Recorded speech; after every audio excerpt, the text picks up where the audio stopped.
Hey guys, how's it going? I'm that socially awkward gamer you probably forgot existed, otherwise known as Patty Jack, and today we're going to take a look at Undead Overlord. This is a RTS zombie, not zombie survival game. What's the opposite of zombie survival? Zombie horde simulator, I guess. Anyways, it's an indie game developed by Jump Core Productions. They have a couple guys, as far as I can tell, who worked on a few games like City of Heroes, and what was the other one? I can't remember the other one. But they seem to actually have some experience behind their belt, which is really nice to see with an indie developer. So it's running on the Unity engine, as a lot of indie games tend to do nowadays. It's pretty easy to get a hold of. And yeah, I'm going to take a look at what the game has to offer. This game is in very early alpha. It's on Steam. You can buy it for $15, but I would strongly recommend against it unless you want to help support the development of the game. There's not a whole lot to it yet. And I'll give them a lot of props right now. They labeled that very clearly on the store page, which I always like to see. So props to you, Jump Core, for actually taking that into account. Can I tune the radio? I don't think I can. Alright, so I'm gonna take you through the game, or what's in it so far, and then we'll just have a look at what the game has to offer, and I'm gonna give you some of my thoughts for my viewers and for the developer if they decide to watch this video, which will be really nice. So what we're going to do is we're going to go into the alpha test. They give you a couple little story missions as well, but I've already played through those, and I feel like the alpha test would be a little bit more beneficial to explain what's going on. So head over to start mission.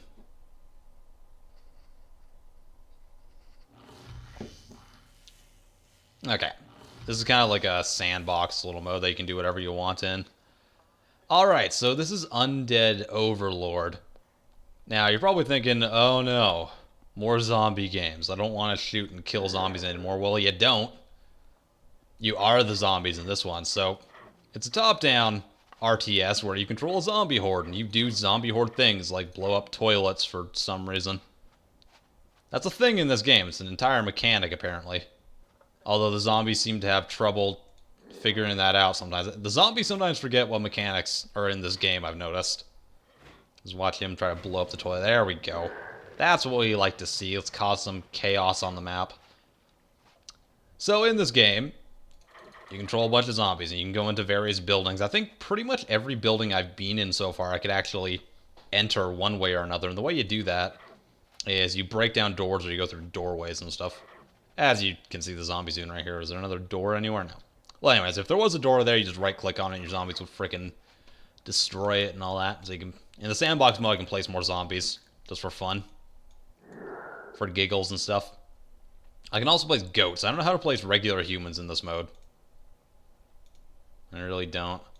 Okay, but we'll place some goats just because. And I'll show how it works. So, whenever your zombies find some fresh meat, whether that be goats or humans or anything on the map that's consumable, really, they attack it and eat it. What happens after that is whatever you kill becomes reanimated as your own zombie, like personal pet or another zombie that you can add to your horde. And then you basically grow your horde as big as you can and try to eat all the people in sight. Now, there is some strategy involved in that, because various civilians will either be unarmed, those will be regular civilians, and you just kind of chase them around and try to eat them by moving your zombies around like that. Or some of them will have melee weapons, like these goats. The goats will actually headbutt you, as you can see over here. I lost a couple zombies to the goats, because the goats are apparently really strong in this game. Stronger than the police, I'm pretty sure, which is kind of funny. And then other AI humans will have like guns and other things like that that cause all sorts of havoc to your zombies. And you don't want your zombies to die, because then you're a horrible zombie outbreak chief, or whatever they call it. I'm not really sure. And then there's things like landmines. I want to place them. There we go. So there's various hazards that'll kill your zombies and whatnot. Okay, so we can select different zombies. So if I want to select only these zombies, then I could just double click and I get all of them. There are different units in the game that you can get. As you saw, I could get goats as well. But if you have 2 or more zombies, I don't know why it's not letting me do that right now, but there's these little eyeball things in the bottom left corner here. And what you do is they give you different buttons that you can click so you can get different types of units. So if I were to highlight 2 zombies here, again, I don't know why it's not letting me do it right now, but normally what you can do is I could click this top eyeball here, and they will combine into a new zombie, and it gets kind of like Left 4 Dead 2, where you get all these different types of zombie archetypes. I'm not really sure how to say that one. And it turns into, like, say, a speed zombie, so it's a bigger, more powerful zombie that's faster, so you're going to do a lot more damage. And then there's, like, big, bloated tank zombies, and pretty much what you'd expect. So that's how you grow your horde, and then you kind of combine them into more powerful zombies and do the whole rock, paper, scissors mechanic as well. Okay, so what if I... There we go, okay, that's how you add people, so I guess I can add just regular civilians here, and the zombies will try to eat them, and we can grow up our horde a bit more. So as you eat people, you get more resources, and I'm pretty sure that's what I need so I can get, like, the different types of zombies and whatnot.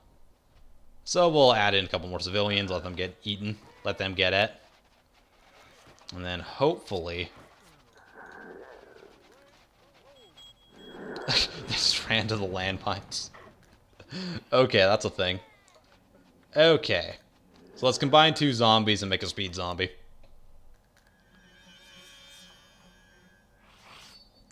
Bit of a weird animation, but it works. And now we got a really weird looking, kind of scary, really I think disturbing is definitely the right word for it. Kind of looks like a bigger version of a jockey from Left 4 Dead 2. But you combine your zombies and you make bigger zombies. So we're going to add in a couple more civilians so we can get a bit more resources going. I guess it's blood or organs as resources. And we'll combine some to make a tank zombie. Wherever that's happening. It's like right over there. Now that guy's a big bruiser. He's slow, he's methodical, and he doesn't take anyone's... He doesn't... Yeah. Words and stuff. Like, I had a point there, I lost it. Sue me. I was wondering if we can make a... Yeah, we can make a brain zombie thing, too. These ones are interesting. Like... This game doesn't take itself seriously. I think that's pretty evident right now. Yeah, okay, let's see. Let's put in a couple more civilians, see what this brain can do. It seems to instantly convert people into zombies, which is kind of hilarious. It kind of reminds me of the, what are the name of those floating things that the Zerg have in StarCraft? I've only played StarCraft 1. You have to forgive me. Okay. Put in a couple more civilians. And then a landmine. That didn't even kill my big guy. That's hilarious. How many landmines it takes? A lot. Evidently. There we go. I have to put a civilian down that landmine just for fun. You can blow up cars, you can do all sorts of maniacal things as you're playing. So what we're going to do is we're going to exit out of this now. That was just like the sandbox mode and everything. We'll go into the skirmish mode that I have limited experience in. So we'll just exit out of that. I don't know. I sent him out for coffee like... Okay. It also gives you like story missions and stuff, but those are mostly tutorials for explaining how the game works and all that. Okay. So now we're getting into slightly more general RTS elements. So I've got to protect that thing, which is apparently my base for whatever reason. I'm assuming that's like our hive mind thing. If that gets blown up, then our hive mind's dead and our zombies are utterly useless. So let's go get rid of this SWAT team guy. He doesn't seem to like our zombies, which is annoying, because they're really nice guys once you get to know them. There's another SWAT guy over there. They do a lot of damage because obviously they have automatic weapons, whereas police would only have handguns and maybe a shotgun. I think the rednecks have the shotguns.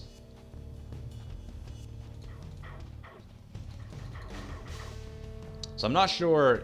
Okay, so it looks like they're trying to counterattack us right now. No, they're not. There's just regular civilians. Never mind. I'm assuming that the AI would counterattack you and try to. Are they going to run into the... Okay, so apparently the humans don't set off the mines, which is weird. I guess it kind of makes sense. So what we're going to do is we're going to take these guys over here. We're going to use one zombie as sort of a bait. Okay, that didn't work. I didn't notice that one, that mine over there. Okay, it kind of worked. So we got some free zombies out of that, because the landmines exploded everyone else, too. We'll get those guys. Oops, that didn't work. There's another mine over there. Okay, we got some more. We got another SWAT guy. I don't know if the SWAT members have more health than the regular civilians or not. It seems like they would, but maybe that's just while they're alive. You should probably make a speed zombie as well. It's interesting how you can like kind of combine your forces to. Okay, what's that guy doing? You have to like combine your forces and do kind of a rock paper scissors thing in order to get better units. Okay, yeah, so the AI does send enemies to try to go blow up your giant iPod thing. iPod. Not what I meant to say. So what we're going to do is we're going to leave these guys over here. And we're going to let our horde do its thing. Looks like civilians might be able to actually pick up weapons and rifles and stuff, which is interesting. Oh god, this might not work out for us.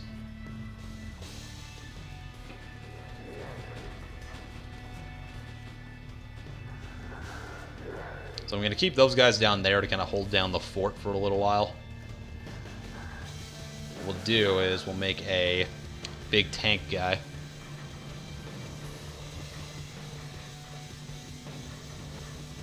I'm actually going to send him down here.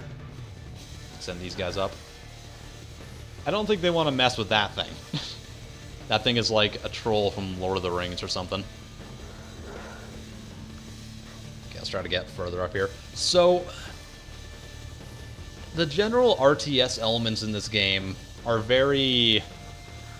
like, they have potential to be really solid, but the game has some pretty major problems with actually being a good RTS at the current state. Now, obviously, like, this game, it's in alpha, you know, it's very early along, but they definitely need to sort out some pathfinding issues in it.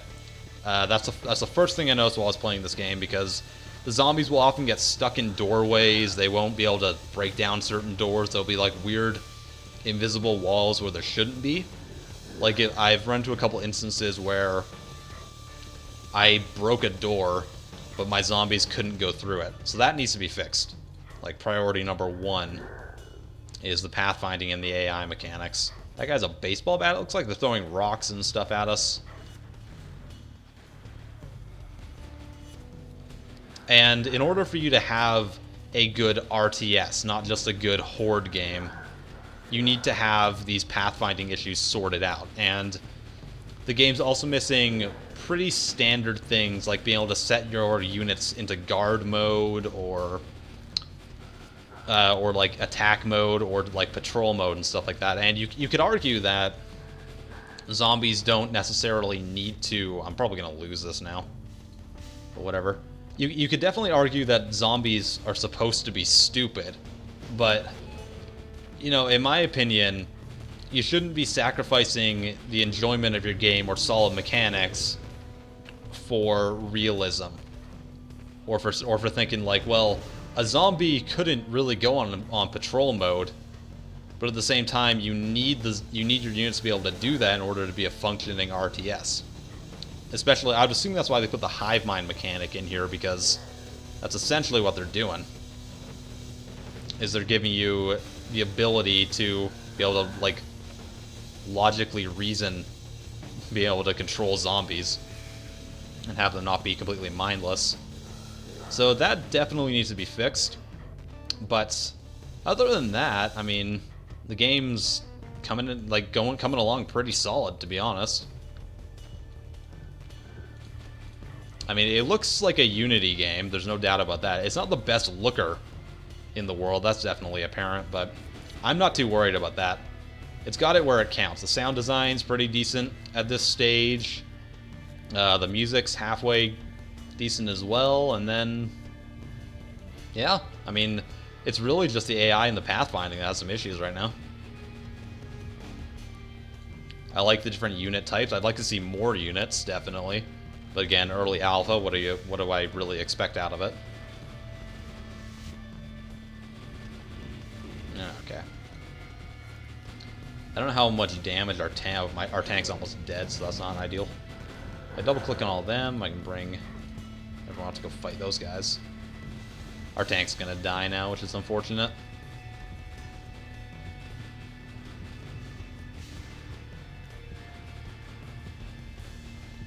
Some chick in a dress just randomly carrying a rifle.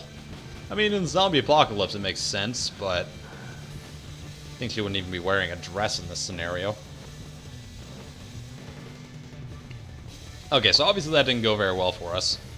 We're just gonna head over to the stats screen. So, this is Undead Overlord. It's an interesting game so far. It's very early along, and I would say I'm excited to see where it goes from here, but I think that what the developer really needs to focus on is getting like a solid RTS experience, because when you're dealing with a game like this where you've got a horde mode mechanic going on, you need to be able to control them all very easily, and I find it very difficult sometimes because the zombies will... A lot of the time they'll forget where they're going, or they'll try to go around a building instead of going through it when all the doors are open, and things like that. There's also certain doors that I found that I can't seem to break open, which is problematic because the human AI can open them, but if they get closed, then your zombies can become trapped in rooms forever. So if they changed it where those doors were just much harder to break down, I think that would be like a very positive change. But those are most of the issues. The issues are the core mechanics of the game that need refining in an RTS sense. So it's very tight and very concise to play. You need to be able to really manage all your units on the screen at once, and it needs to be very tight. The AI needs to know what it's doing in a game like this. Otherwise, you run into a lot of problems. I tried to play Mission 3 earlier, and I kept dying because my zombies just couldn't figure out where to go. And to me, that's not a matter of, oh, well, they're zombies, they're supposed to be stupid. They can't be that stupid in a game like this. You need to be able to control them reliably. So that's what needs to be worked on right now. And again, this is very early alpha, so I think that's hopefully where they're going to go with this, but I can't say for sure. So this is Undead Overlord, $15 on Steam. Again, I'm just going to stress one more time. Don't buy it unless you really want to support the developer, because it's in very early alpha. And if you buy it now, you're going to be disappointed if you think you're going to get like a full game experience, because you're not. So just keep that in mind. There's all the links to the developer, to their webpage, to their Twitter account, all their social media and everything in the description. So highly recommend you go check them out. And if you wish to stay informed on the game, just ask them. They seem like really nice guys. I am PattyJack. We'll see you guys next time. Peace off. Hey guys, hope you enjoyed this video. If you did, please give it a like. I would be super appreciative. And subscribe to my channel if you haven't already, because then you can see all the other awesome content I make. And did you know I have a shirt store? Because I kind of do. It's down in the description there. So you can just go down there and click the link on every video I put up. And you can go buy like t-shirts and iPhone cases and maybe like a pillowcase so you can rest your head on my divine essence every night. So yeah, go down there and just go buy it, please, because, well, because haircuts like this are not cheap, alright? Let's go do it. Ugh, idiots.